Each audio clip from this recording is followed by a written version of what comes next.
প্রতিদিনের চিন্তা ও প্রার্থনা। 3রা ফেব্রুয়ারি। দিনের প্রধান চিন্তা, সংকল্পে অটল ও একনিষ্ঠ হওয়া একটি মহৎ গুণ। এই গুণ আমাদের ভিতর হইতে বিকশিত হয়, মুখস্থ করা যায়। সীমাহীন আত্মার আলো, পূরব পশ্চিম উত্তর দক্ষিণ নাহি তার।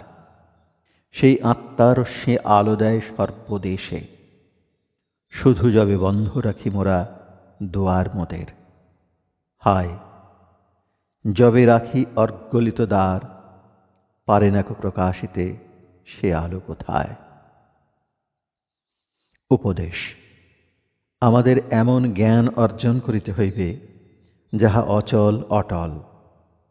আমাদের মতির স্থিরতা চায়, কেবল মন বদলাইলে চলিবে না।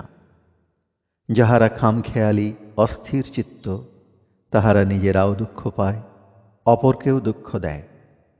আলো যদি নিভিয়া যায়, জানিবে যে সে একটা আকস্মিক ঘটনা নয়, আমাদের অসাবধানতার ফলেই নিভিয়া গিয়াছে। কোনো কিছুকেই অবহেলা করা উচিত নয়। স্থির ও সাবধান হইয়া আমাদের সর্বদা চলিতে হইবে, সজাগ থাকিতে হইবে।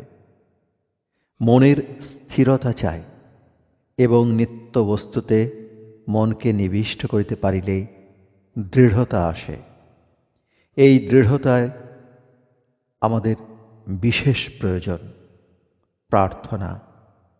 হে জ্যোতিস্বরূপ, আমার হৃদয় মন যেন তোমার দৈব আলোকে পূর্ণ হইয়া থাকে।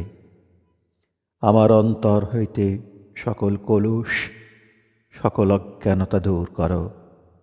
আর যাহা কিছু অবিনাশী, তাহার উপর যেন অটল বিশ্বাস রাখিতে পারি, এই আশীর্বাদ করো তুমি।